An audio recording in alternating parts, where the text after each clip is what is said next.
Check out this video right here from this lady from the Wall Street Journal saying that we are the news.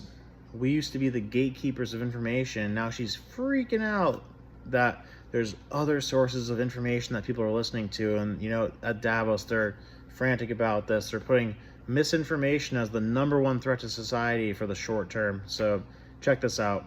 If you go back really not that long ago, as I say, we owned the news. We were the gatekeepers, and we very much owned the facts as well. If it said it in the Wall Street Journal, the New York Times, then that was a fact. Nowadays, people can go to all sorts of different sources for the news, and they're much more questioning about what we're saying. So it's no longer good enough for us just to say, this is what happened, or this is the news. We have to explain our working. So readers expect to understand how we source stories. They want to know how we go about getting stories. We have to sort of lift the bonnet, as it were, and in a way that newspapers aren't used to doing, and explain to people what we're doing. We need to be much more transparent about how we go about collecting the news.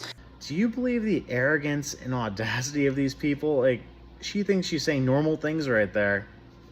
But, I'll tell you what. Whenever I see stuff like this, beautiful, beautiful, beautiful sign. I mean, yes, they have been the gatekeepers of information.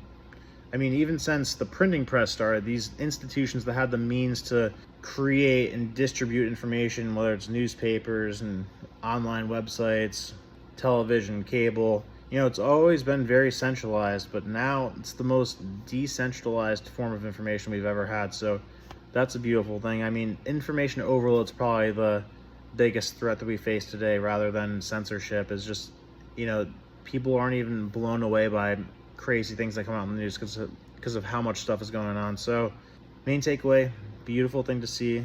The establishment is freaking out. Let's keep fighting the good fight and getting the truth out. I think good things are ahead. God bless.